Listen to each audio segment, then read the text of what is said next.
Conferenza stampa stamani in questura tenuta dalla questore Rosa Maria Eraci per presentare il nuovo vicario del questore di Agrigento, dottor Francesco Marino, di Avola, anni 56, primo dirigente della Polizia di Stato e nuovo dirigente della terza divisione Pasi.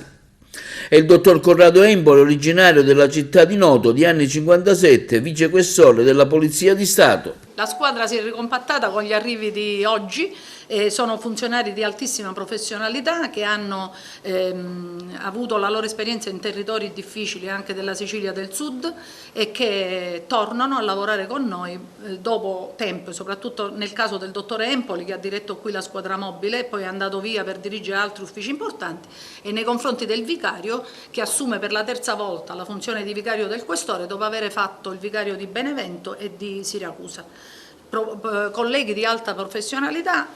apprezziamo il lavoro svolto, il Ministero li ha promossi dando sedi più difficili e di livello più elevato per quanto riguarda il contrasto alla criminalità e ai problemi dell'immigrazione. Si è ricompattata la squadra, continueremo a lavorare come abbiamo sempre fatto. Qui ad Agrigento con un importante incarico, reduce anche da forti esperienze, una per tutte il commissariato di Gela, particolarmente ad alta densità mafiosa. Sì, sono onorato e lusingato di venire ad Agrigento dove trovo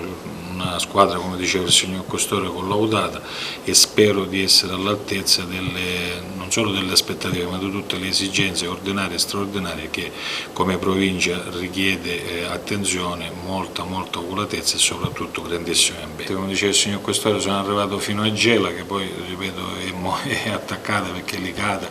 e questi territori li battevamo quotidianamente insieme ai colleghi della provincia di Agrigento, perché si tratta di realtà in effetti particolari sia dal punto di vista sociale oltre che malavitoso, perché molto spesso ci dimentichiamo i problemi dell'occupazione, tutto il discorso del polo industriale di Gela che guarda caso è chiuso nel periodo che sono stato io al commissariato, e sono esperienze di vita che in effetti ti porti dietro da sempre, perché sono così pesanti e possono anche innescare fenomeni criminali di un certo livello. Un gradito ritorno perché ho lasciato 8 anni fa una provincia alla quale sono rimasto comunque nel tempo legato affettivamente, e quindi lo stesso affetto l'ho ritrovato adesso, ieri quando mi sono ripresentato dopo 8 anni, e sicuramente è un punto di partenza fondamentale perché sta a significare che i valori umani comunque sono molto solidi.